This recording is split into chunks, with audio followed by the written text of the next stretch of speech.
right, welcome everybody. Looks like we've got a good crowd coming here. We've got welcome to Sharon and Antoinette and Elfried, I hope I'm saying that right, Jill, Beverly, Linda, thank you guys so much for joining us today.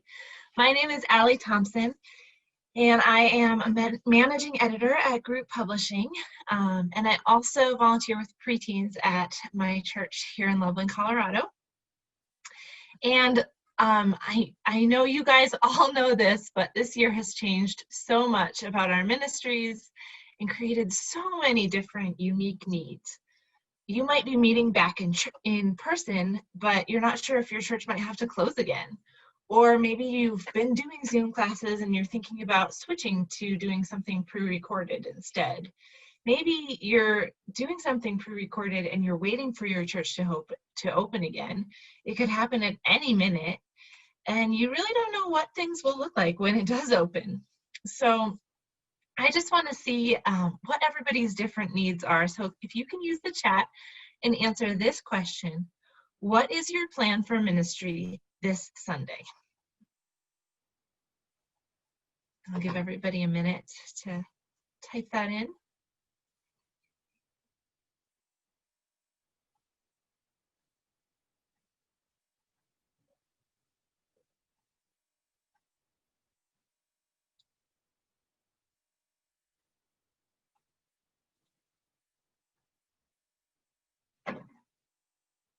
I like the little corn icon that you put, Katie, that's fun. All right, Linda is using Dig In via Zoom, awesome. Another Zoom Sunday school with about 10 mixed aged kids.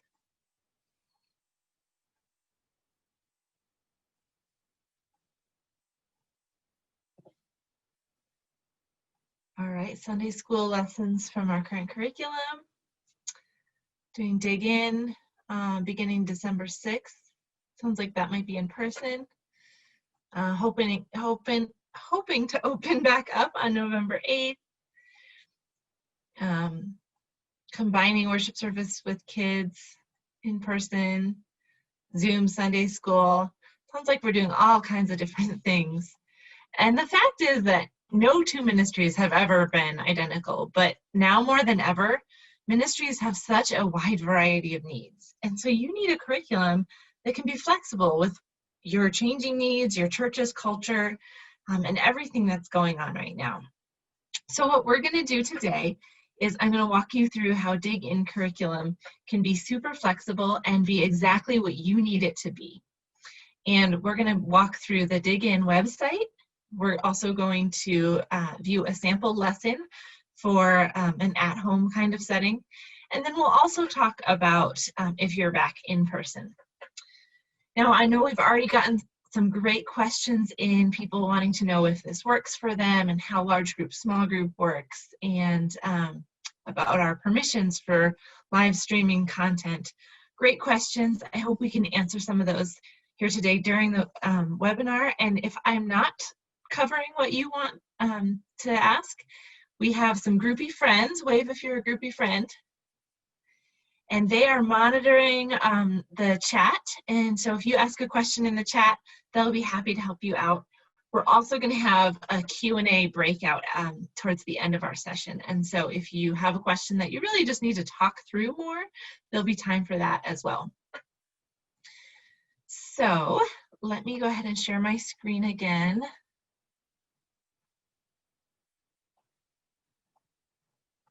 Okay. I hope you guys can all see that. So this is our Dig In website. And so if you purchase Dig In, you'll start out right here. This is the dashboard of our Dig In engine. And I just want to give a quick minute to look through some of the resources that are on here, because you'll see we have director tips, we have teacher tips, we have resource downloads. There's additional classroom resources like DVDs and posters like the one behind me that you don't necessarily have to have in order to teach Dig In, but that are great extra resources. We've got FAQs, we've got videos, we've got quick starts to help you get started, training content for your volunteers, social media content, PowerPoint backgrounds, all kinds of great stuff on here. And then also we have, I just want to mention, we have a Facebook group called the Dig In Teachers Lounge. That's a great place to connect with other people who are using Dig In, build community with them, share what you're doing, find out how they're using Dig In, and just especially in this time when things are so unusual, to really network with people who are in the same boat as you. So those are some great resources there. If you click on the lesson builder, this will take you to where you can actually pick and choose the content that you want in your lesson. Now, I've already created this classroom called Dig In Webinar, but if you're brand new to Dig In, you won't see anything here quite yet. You'll have to click this Create New Classroom button. You can call it whatever you want, whatever makes sense to you, whether that's the teacher's name or the time of the service or the room that it's in, whatever makes sense. And then you choose your classroom format. So you can choose from preschool, you can choose one of the elementary grade levels, you can choose one room, and I just want to mention that our one room format also is the format that contains our adapted options for teaching online or sending at-home lessons to parents. So if that's what you're looking for, you're going to want to choose one room. And then we also have large group, small group, and even within that you can choose whether you want your small groups to be mixed age, where you have, first and fourth and sixth graders all in one group, or whether you're age grading those small groups. So lots of options there. And then you would hit Save Changes. I'm not going to do that because I've already got the classroom built that I want. And when you purchase Dig In, you have an unlimited amount of classrooms you can create. And so what's great about that is maybe you're doing a couple different things right now. For a while, my church was doing both Zoom classes and they had gone back in person. And so those might be two different classrooms because you'd want to build those lessons differently with different logistics in mind. Or if you have different age level classrooms, different teachers that want to do different things, you can have as many classrooms as you need. And you can also create logins for those volunteers where they can create their own lessons, or you can set it where they can just view and download the lessons that you've created. So lots of flexibility there. So this is my one room classroom that I created for this webinar. You'll see I've pulled them out of week 1, but you'll see that every week defaults to having 3 blocks in it. And these activity blocks are the ones that we consider the most essential. You can always drag them out, as I did with week 1. But they are the opening, which is just a fun welcome question, helps kids get connected. The core Bible, and we'll talk more about this in a minute, but this is where kids experience the Bible story. And then the wrap up, which is a closing prayer. So those are the 3 activities we think really are essential to the lesson. But if you disagree, that's the beauty of Dig In. You can be very flexible and drag things right out. To edit a lesson, you can just drag things in and drag things out. It's that easy. So let me talk through what each of these activities are. I've already told you the opening. The music video is 3 songs, and the videos are provided online, and so you can stream those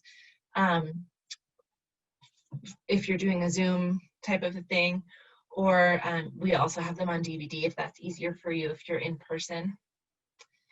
You can also provide the links and send them to families. Those are not password protected, so those videos are easy to share with families.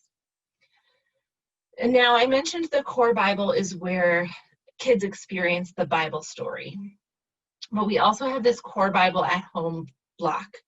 And this is an adapted version, something very similar to what kids experienced in the core Bible, but that works for an online lesson or an at-home lesson. So whether that is if you're doing a pre-recorded lesson, video lesson, if you are doing like a Facebook Live where it's one way, if you're doing a Zoom type of thing where kids are interacting, or if you're sending a lesson home to parents for them to lead, that core Bible at home option is really geared for that. So, and then we have the talk about video, which is, we have all kinds of different videos. We try to keep it varied so that it appeals to people with lots of different interests. So sometimes it's an animated video, or it might be animals acting out the Bible story, or kids sharing stories of how God has worked in their lives related to the Bible story or the Bible point of the day. It might be a reflective prayer type of video. So we have all kinds of videos like that, and then a discussion that helps kids process what they have seen. The preschool puppet block here is only available if you are in a preschool classroom. So you'll see it here in all of the classrooms, but if you click view, which is how you can preview the specific content for each week, you'll see it just says not available for this age level.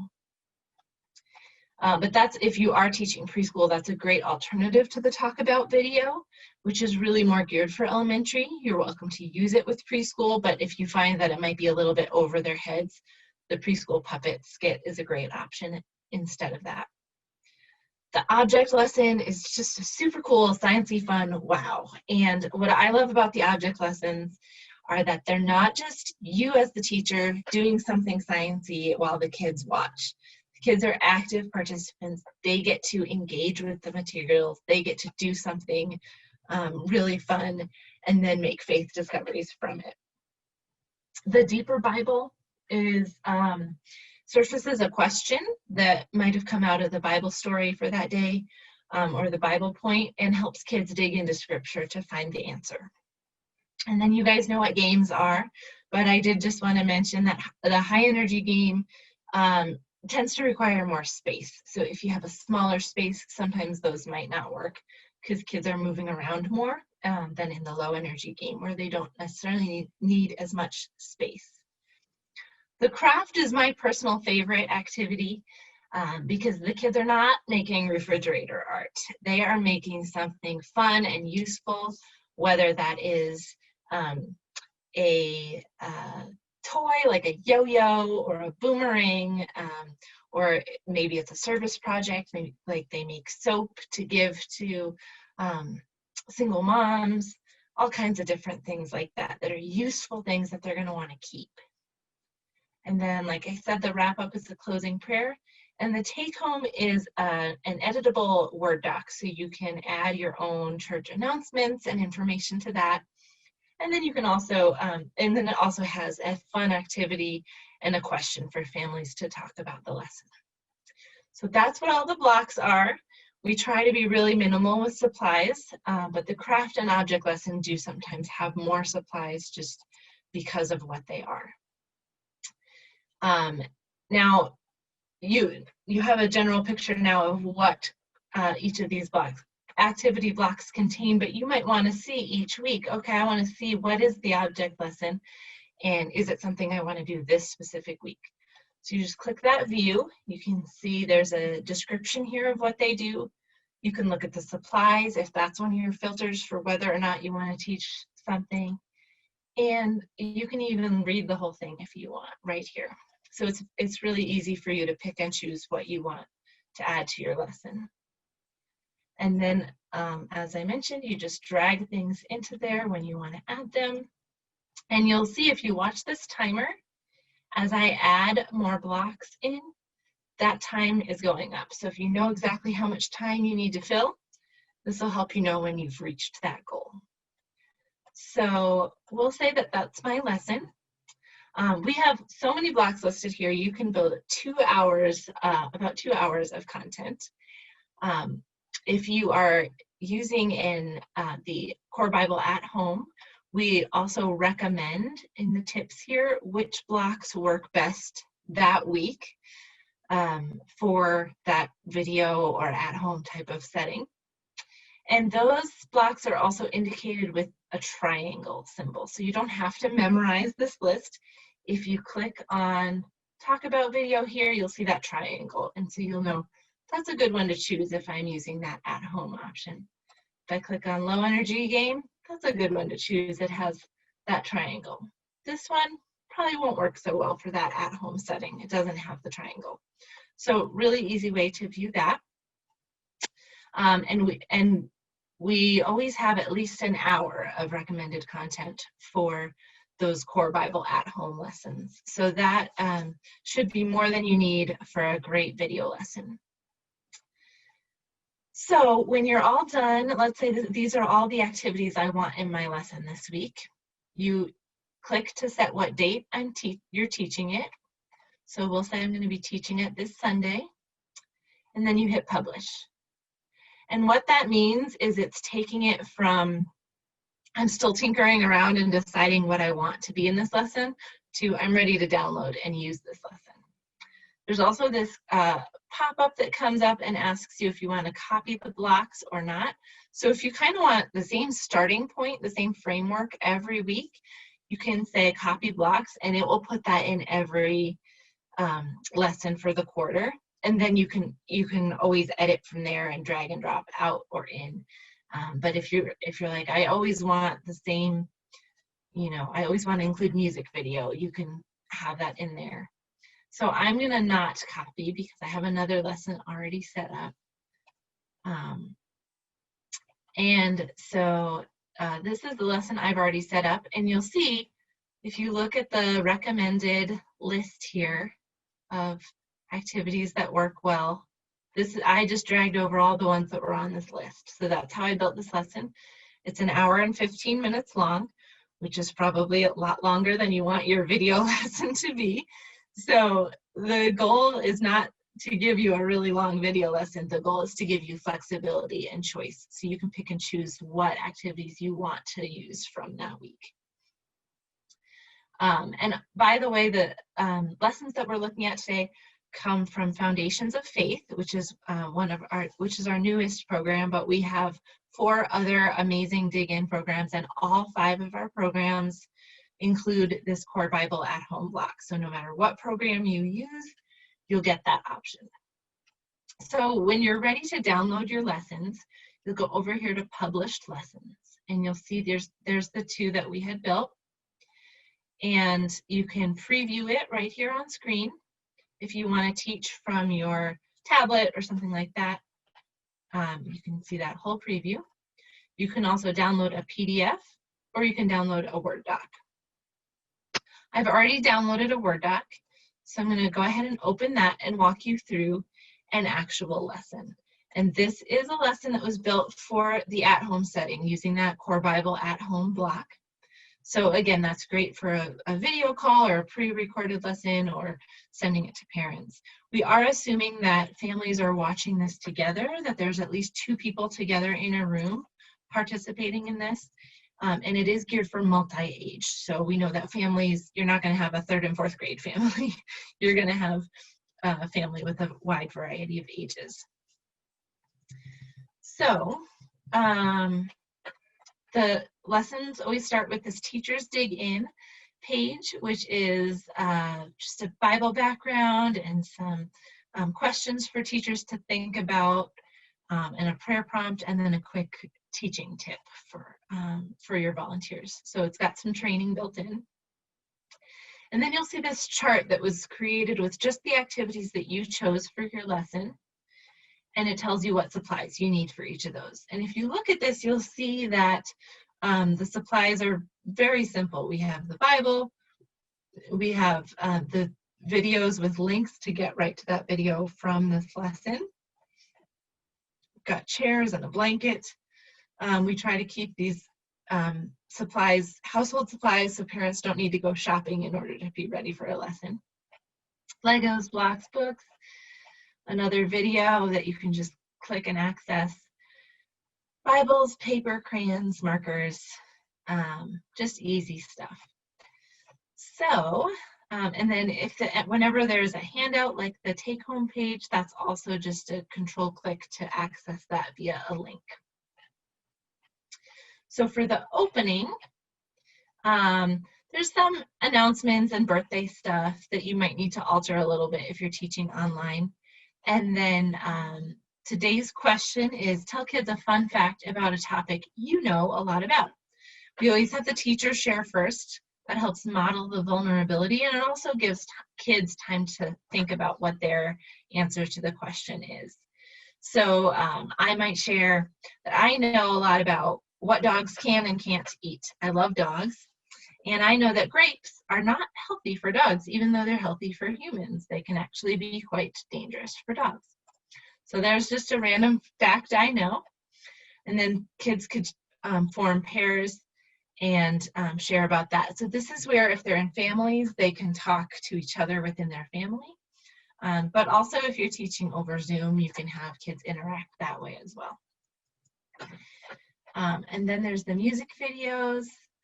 You can just, like I said, just click those. We also have the DVD available for purchase if that is an easier option for you. Now, I've been talking for a long time, so I want to actually let you experience a lesson. And so since we are meeting over Zoom, this is the perfect opportunity to showcase what a Core Bible at Home lesson looks like and how it works. Because of our time, I'm not going to do the whole thing, but I am going to lead you through some portions of it. So the lesson today is on Jonah. And so the family members would make 3 scenes. They would make a boat by making a few chairs, putting a few chairs together in the middle of the room. So right now, wherever you're sitting, that's your boat. They would also make a fish. So they would take a blanket or really anything that you have handy that you can stand on and arrange it in the shape of a fish next to your boat. So I want everybody to do that now. So I'm going to give you a minute. Go get a blanket, a pillow, a coat, anything that you can kind of set next to your chair boat that you're sitting in, and arrange it to be a fish on the floor.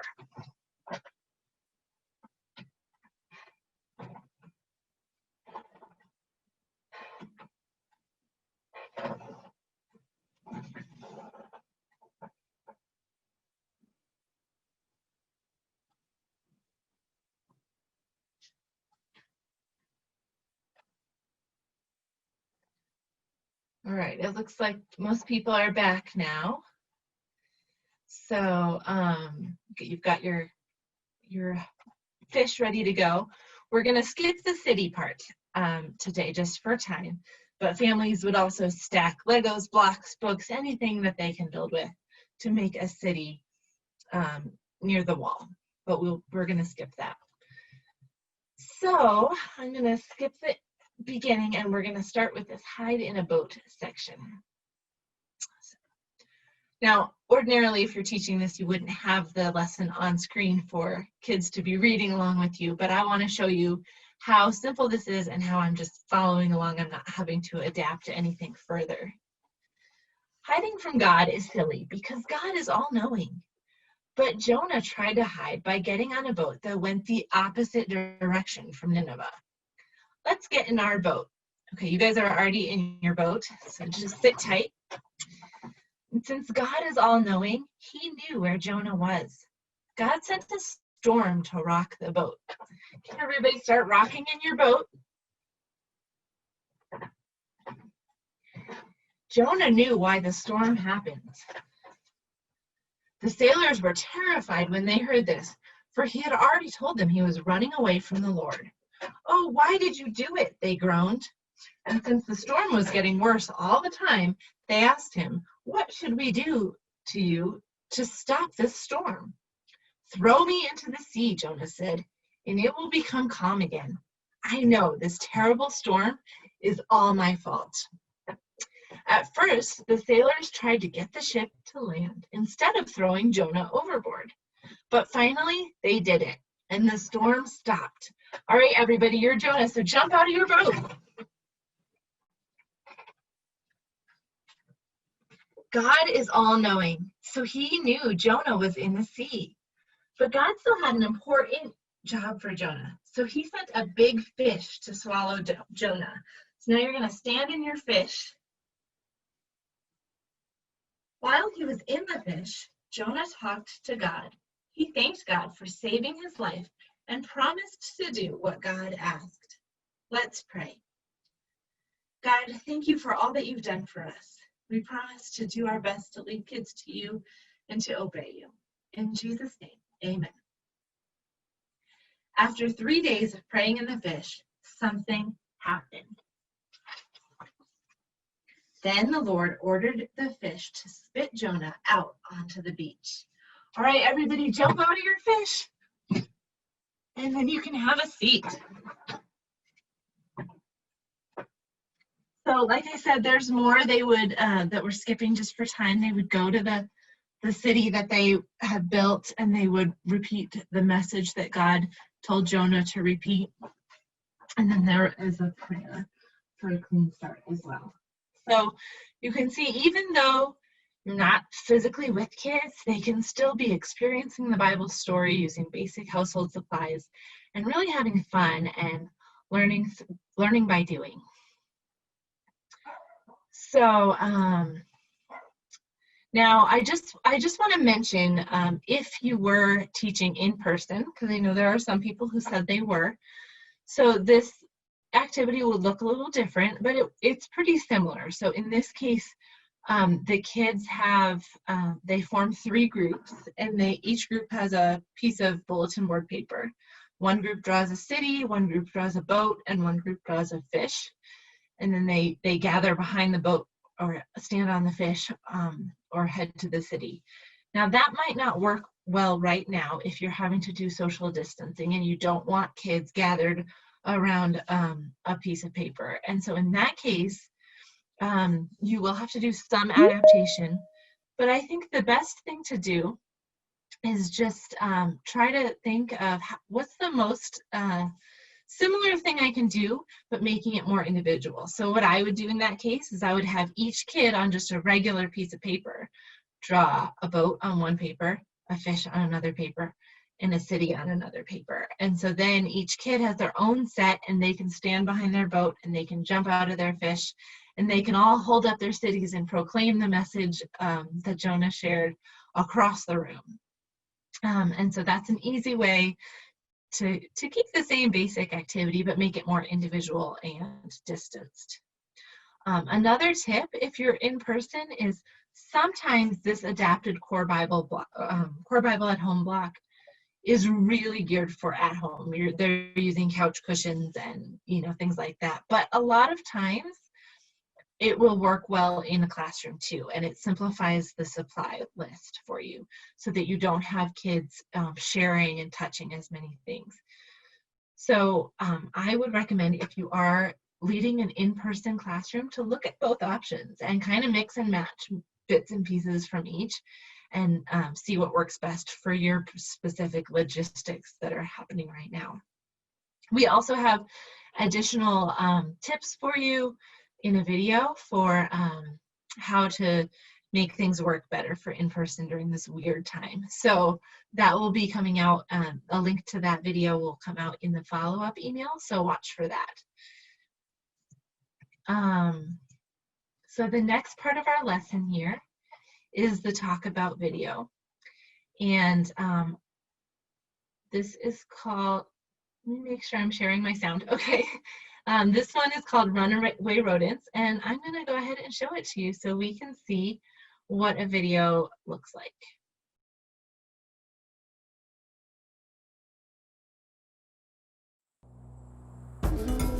Jonah lived in Israel. He loved God and prayed a lot. Oh God, I love you. Please protect us Hammies and give us wisdom. Nineveh was a city in a neighboring country. They did not love God and did lots of bad things. Let's go do bad things. Who can I push over? What can I steal? God was very unhappy with Nineveh. One day, God spoke to Jonah. Jonah, I have something to tell you. Yes, God? I've decided to destroy Nineveh. Well, yeah, they're pretty bad, and I don't really like them. So, okay, sounds good. No, I need you to go to Nineveh and speak with them. What? Why? They're horrible rodents. You are a good and righteous hamster. You must go there and warn them about my plans to destroy them. As you wish, Lord. Oh, I have such a bad feeling about this. Right to Nineveh, left to the sea. Left it is. I'm out of here. Jonah tried to get as far away from Nineveh as he could get. He found a ship that was leaving in the opposite direction and hopped aboard. Thanks for the ride, you guys. No problem. I'm sure we'll have smooth sailing with no problems at all. Where'd the storm come from? Oh no. Oh, I know.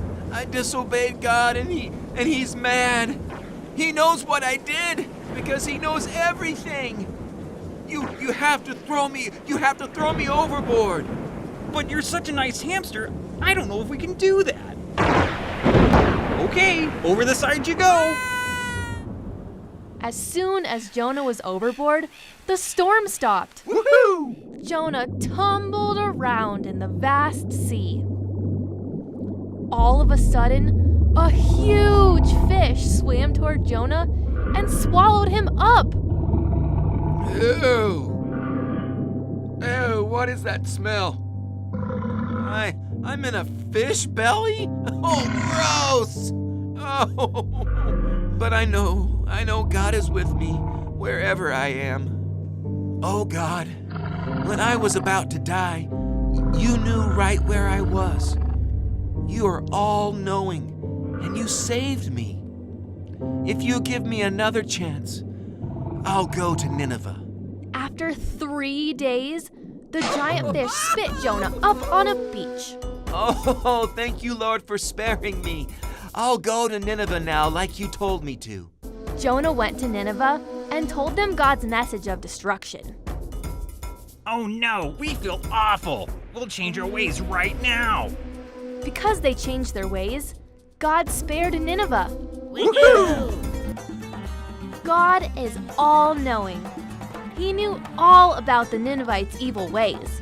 He knew Jonah tried to hide from him, but he couldn't because God knew just where he was. God is all-knowing.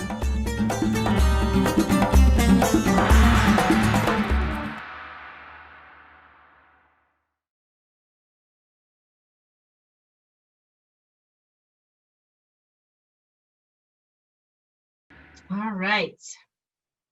So that is a sample video so that you know what to expect from that. Fun fact, many of the stars of that video are in this room with me. So that is Runaway Rodents, and there are then some questions that families could discuss together or kids together if you're in person. Now for the Deeper Bible, today's question is, what if there are things I don't want God to know? Kids have been learning that God is all-knowing, and for some kids that might seem a little bit scary. And so what they're going to do is use white crayon to write or draw symbols of things that people might want to hide from God. And then they'll explore Psalm 139, and they will use markers to color over that white crayon and expose what they drew before. And they'll learn that God knows and loves them no matter what. And that even when he sees things that they would rather not have him see, he loves them. So that's the Deeper Bible. The low energy game just requires crumpled pieces of paper, so easy for families to do at home. And it requires 2 people. So again, even a smaller family could do it. And so what they're going to do is they're going to play a basic game of catch with a twist. They're going to turn their backs to each other, and then they're going to toss the paper over their shoulder, which will make it pretty hard to catch because you can't see it coming. So they'll try that, and then they'll try a second round where they shout incoming to alert their partners that at least it's coming. And they'll explore how God is all-knowing, but we're not. And it made it hard to play the game when you didn't know when the ball was coming or where exactly it was going to come. Now, the life application wrap-up is the last thing, but we're going to save that for later for our closing here today. So I'm going to stop sharing my screen for now. And you know, so one of the things that might be changing a lot right now for you is your volunteer pool. You might have volunteers if you're online who are not comfortable with technology, and you might be bringing in new people who love technology. Or if you're back in person, you might have some people who are not comfortable coming back in person yet. And so even as your volunteers change, Dig In can work around their unique gifts and interests, because your teachers can each choose to teach the activities that are the most natural for them to lead. So Dig In just offers great flexibility for changing people, changing formats, changing logistics, and all of the many things that keep on changing on us. And another great thing about Dig In is that everything is delivered digitally in that website that we looked at.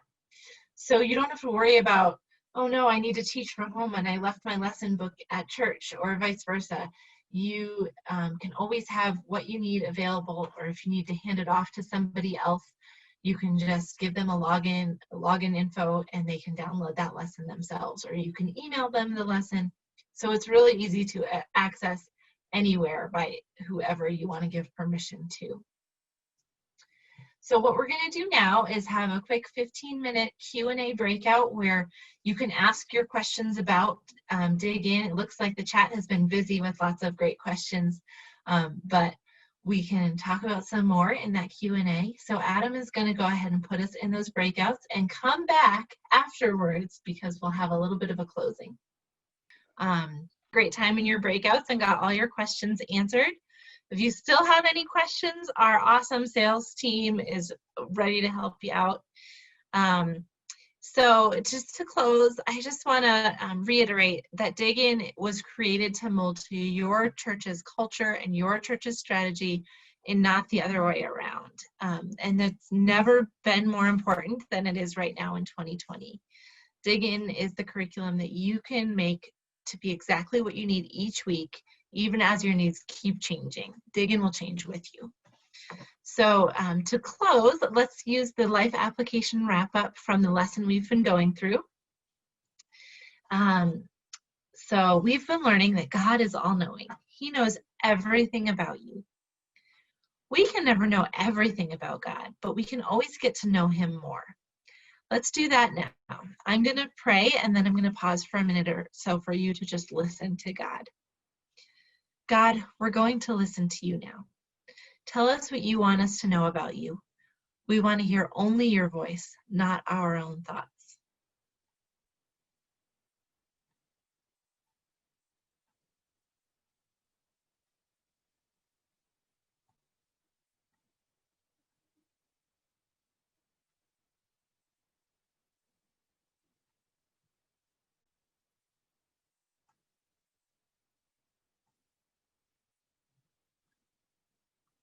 God, you are all-knowing, and you love us so much. Help us get to know you more. In Jesus' name, amen. Thank you guys for coming. I hope this has helped you understand a little bit more about Dig In. We will be sending out a follow-up email with a recording of this session, as well as some additional tips and links for you. So be watching for that, and have a great day. Bye.